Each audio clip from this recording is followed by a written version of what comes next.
मनोज यादव जी, आप कुछ कहना चाह रहे हैं, लेकिन अनुजा उससे पहले आपके पास आते हुए कि किस तरह के लोकतंत्र की, किस तरीके की आजादी की तरफ हम बढ़ते हुए नजर आ रहे हैं जब संवाद है ही नहीं। क्यों ये बार बार विपक्ष की तरफ से कहा जाता है कि हमें इन्वॉल्व ही नहीं किया जाता, जब सर्वदलीय बैठक होती है हमारी बात को सुना ही नहीं जाता।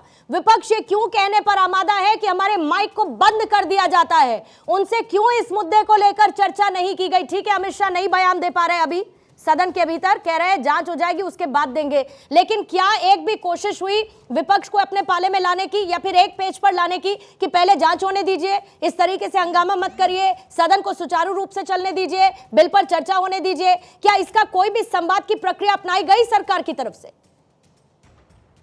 मुझे लगता है कि पूर्णिमा, इसका जो इतिहास जवाब देता है, कांग्रेस ने जवाब दिया। मुझे नहीं आज तक याद है कि मनमोहन सिंह जी जब बैठे थे सदन में और बीइंग अ प्राइम मिनिस्टर, उस टाइम पर कितना बड़ा कांड हुआ था। एक लेडी जो थी वो बिना पास के अंदर घुस गई थी, उस टाइम पर वो भी वहां पर बैठे हुए थे और उन्होंने कुछ नहीं बोला। ये 16 मार्च 2010 6:40 शाम को। अनुजा, इतिहास की गलतियों को दोहरा सकते हैं क्या? अनुजा, इतिहास की गलतियों को एंड लीड बाय एग्जांपल ना, लीड बाय एग्जाम्पल। आप अलग तो लीड कर दिया। आप लकीर लंबी, प्रधानमंत्री हमेशा लकीर को लंबी करने की बात करते हैं ना, तो आप लोग लकीर को लंबी करिए। स्पीकर के पास माइक का इंतजाम होता है कि एक कैबिनेट मंत्रियों के पास होता है। आई डोंट नो कि शायद मैंने कहा ना, कुछ लोग शायद पढ़कर इन लोगों ने में बैठे नहीं है, इन्हें पता नहीं है कि किसके पास क्या रूल्स एंड रेगुलेशंस है। आज मेरे साथ एक भाई बैठे हैं सपा के, और जो इतने जोर जोर से अपने आवाज में बोल रहे हैं, ये यही इनकी आदत है जिसकी वजह से निलंबित होते हैं। क्योंकि आप लोग अपने बारे में बात करने आते हैं, आप यहाँ पर अपनी बात करते हैं, आप देश की बात नहीं करते, अपनी देश की बात नहीं करते, आपके अपने ग्रीवेंसेस हैं। यूपी में ही रह गए आप भाई साहब, आप इससे ऊपर नहीं आ पाए। आप यूपी में ही रह गए। 97,000 करोड़ का घपला है। कोई फायदा नहीं चला, विषय ये नहीं है। क्या मेरा We are debate about मीठी मिश्री की पार्लियामेंट सस्पेंडेड, शर्म आनी चाहिए पार्लियामेंट। आपके अखिलेश यादव समाजवादी पार्टी सब्जेक्ट नहीं है। नहीं, अखिलेश यादव जी को समझना चाहिए विषय पे बोलने की क्षमता खत्म हो गई। आप 10 वोट विषय विहीन हो गए। अरे मनोज जी, ट्रोल क्यों कर रहे हैं? ऑन स्क्रीन ट्रोल मत करिए ना सर, अभी आपका नंबर आएगा, बोलिएगा ना। आ रही हूँ ना सर आपके पास, आपके पास मैं आ रही हूँ ना। मनोज जी रुक जाइए जरा, थोड़ा सा सब्र रखिए। पूर्णिमा जी मुझे 30 सेकंड मैं आ रही हूँ सर, मैं आ रही हूँ, 2 सेकंड बस दीजिएगा विनीत जी, मैं आ रही हूँ। अनुजा जल्दी। बदतमीज किस्म के ऑपोजिशन के लोग जो मिमिक्री करते आए हैं, उन्हीं लोगों को जब ऑपोजिशन पे आके बैठते हैं, ऑपोजिशन में हम भी बैठे थे कांग्रेस के टाइम पर। ऐसे करते हैं सदन में। क्या कर रहे हैं मनोज यादव जी, क्या कर रहे हैं आप लोग? एक गलती को आप सुधार नहीं पाए, गलती पे गलती, गलती पे गलती, क्या कर रहे हैं मनोज यादव जी? थोड़ी सी मर्यादा रखिए सर, फिर आप कहेंगे कि मैं बीच में बोल गई। मत करिए ना सर, मत करिए ना सर। आपका नंबर आएगा बोलिएगा ना, इनका कोई वजूद है। आपका नंबर आएगा बोलिएगा मनोज यादव जी, रुक जाइए जरा। चिंता को समझ सकती हूँ तो मैं कहूँगा बड़े बदतमीज ये वाले हैं जो सदन में ऐसे करते हैं। सर आप एंजॉय करिए फिर जो आप कर रहे हैं, आप इसे एंजॉय करिए फिर जो आप कर रहे हैं सर। नहीं तो फिर इस बोलिए अनुजा, अनुजा अपनी बात पूरी करिए। जो सारी दुनिया देख रही है, ये आपका कांड है और सपा खत्म हो चुकी है। ये आपका कांड है और इसी कांड की वजह से आप लोग खत्म है। खुश हो ना, आप देश को बेच के खुश हो, अडानी की गुलामी करके खुश हो, अडानी की नौकरी करके खुश हो, नौकर आप अडानी खुश है ना, आपको क्या हैप्पी रहो। ये बोलना नहीं चाहती, तो मैं ये बताना चाहती हूँ, अपनी मर्यादा में रहकर संसद में बात किया कीजिए, संसद की मर्यादा बात किया कीजिए कि आपके पास जवाब है। मनोज जी, मैं आपको आपके इशारों को समझ रही हूँ, आपके पास जवाब नहीं है, आप खिसियानी बिल्ली चीता नोचे कर रहे हैं। और यही हाल कांग्रेस का है, यही हाल ऑपोजिशन का है। अभी कांग्रेस ने भी 2 जूते मारे हैं सपा को, अखिलेश यादव वहां से आ गए। यही कांड है आप लोगों के, यही कांड है आप लोगों के। इसी वजह से ना धर्म में ना पार्टी में पार्टी की तरह हर पार्टी जिसके नाम साथ क्या सरकार की पार्टी है, ना 10 वोट लेकर आ नहीं सकती और यहाँ भेज जाते हैं और यहाँ बात करते हैं। आप लोगों की खुद भी गरीबी है। खत्म, आप लोग क्या बात है पूर्णिमा भाई? को 2 बार कह सरकार सकते हो, का वो एग्रेशन एग्जैक्ट देखिए। है। और वो देखो आपसे भारत के सैलरी लोगों, नहीं सरकार लगती, कितना वो aggressive आपसे है। सैलरी नहीं लगती। और पाकिस्तान आप पे जो नहीं खुद aggressive बातें होती है, पूर्णिमा चाइना को पे 2 नहीं बार aggressive कह होती रहे है, हैं, वो आपको विपक्ष पे नजर aggressive आता है होती कि है। एक औरत की गजब बात। गरिमा के Very लिए good। आपका काफी मुलायम सिंह यादव अपने भी क्या विपक्ष बोलते पे हैं aggression औरतों के के लिए लिए मैं आपके अच्छी लिए तरह बधाइयां, जानती हूँ। तो यही तालियां। गरिमा अपने संसद में दिखाई आपने, चाइना के सदन में लिए भी आपने ऐसा यही aggression दिखाई। दिखा देना कि आप ठीक है, लोगों अनुजा। को वहां पर खड़ा होना अनुजा। चाहिए था।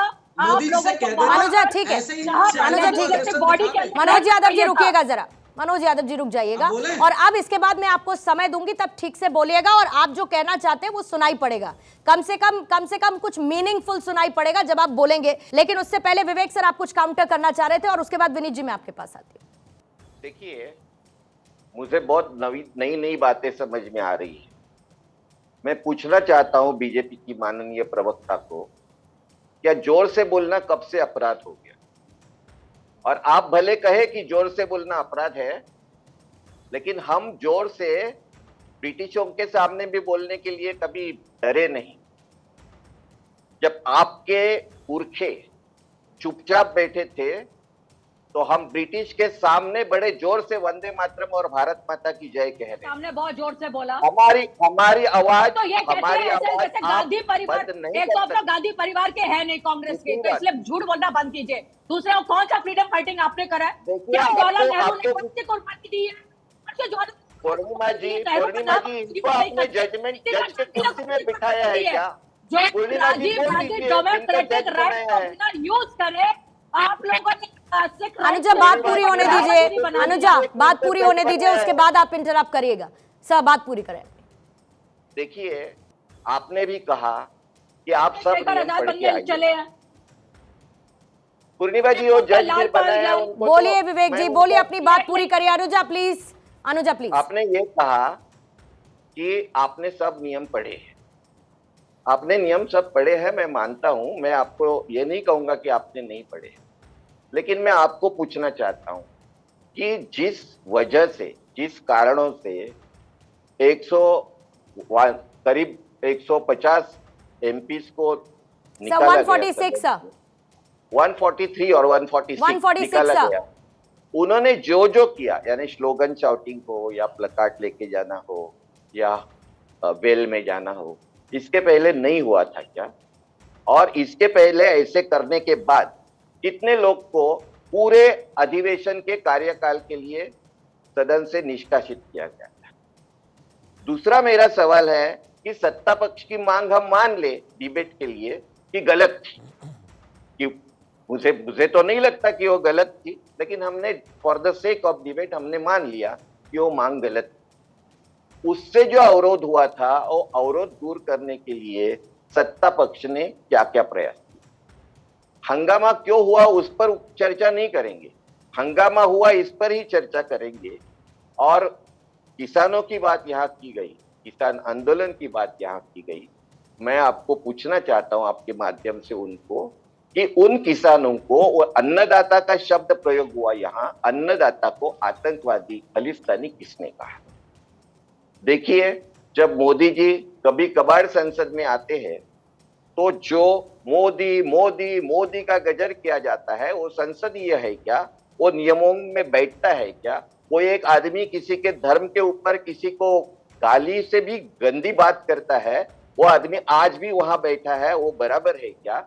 और खुद सभापति जी ने मोदी जी की तुलना युग पुरुष करके महात्मा गांधी के साथ की, वो भी बात बराबर थी क्या? यानी दूसरा कोई करेगा तो वो गुनाह है और हम करेंगे तो सब बराबर है। ठीक है sir, got your point. Anuja इसका आप जवाब दीजिएगा, लेकिन विनीत जी आप कुछ कहना चाह रहे थे, प्लीज ऐड ऑन करिएगा। उसके बाद मनोज जी आपके पास आऊंगी। पूर्णिमा जी, आज it's a very sad state. जैसे सपा के प्रतिनिधि बात कर रहे थे आप दोनों से, मुझे लगता है कि सपा यूपी में और राजद बिहार में, दोनों की फितरत यही है। उस पार्टी से क्या आशा करते हैं जो अपने पिता का हाथ मोड़ के पार्टी को हथिया लेता है। अब जहां तक बात आती है, जो कांग्रेस के प्रतिनिधि साहब कह रहे थे, नहीं सर, नियम कानून पहले बाद में सुनाइएगा, पहले सुनिए पहले इस बात को लेके। मोदी मोदी कहना ये कहां का गुनाह हो गया? लेकिन आप सदन को चलने नहीं दें, आप हंगामा करें। जब पार्लियामेंट, न्यू पार्लियामेंट का उद्घाटन हो रहा था, तब नियम कानून बने थे। No placard, no entry in wells, और हर किसी ने माना था। फिर आप पहुंचे कैसे वहां पे? तो आप जो है हर काम के लिए अवरोध उत्पन्न कीजिएगा, और सरकार चाहती है कि गंभीर चर्चा हो तो आपको बाहर नहीं निकाले। और ये मान लीजिए कि राज्यसभा लोकसभा मिलाकर 146 हुए हैं, अभी भी कुछ विपक्ष के लोग हैं वहां पे पूर्णिमा जी, और जो भी काम सरकार करती है जो कि देश हित में हो, भैया अगर इतना ही बुरा होता तो देश की जनता सड़क पर उतर जाती कि भैया आप गलत काम कर रहे हैं। देश की जनता तो हमें जिता रही है, 3 राज्यों का देख लें आप।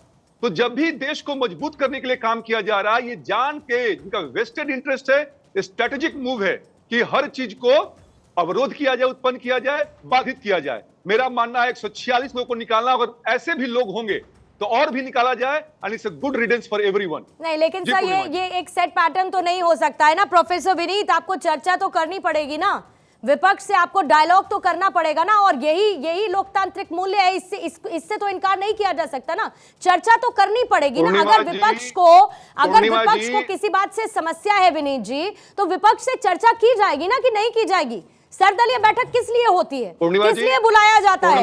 ताकि संसद सुचारू रूप से चल सके और एक खाका तैयार हो सके कि भाई सदन ठीक से चल पाए। इसके लिए विपक्ष को आपको साथ लाना पड़ेगा, ना कि विपक्ष को बाहर निकालना पड़ेगा। आपने अपने सवाल का खुद जवाब दे दिया। जब सर्वदलीय बैठक होता है तो उसमें ही कहा जाता है ना भाई कि हर व्यक्ति जो है बिल्कुल एक सार्थक भूमिका निभाए। उसके बाद से भी अगर विपक्ष ऐसा काम करता है तो क्या पैर में गिर जाए उनके? जनता के प्रति हमारा भी तो कुछ उत्तरदायित्व है।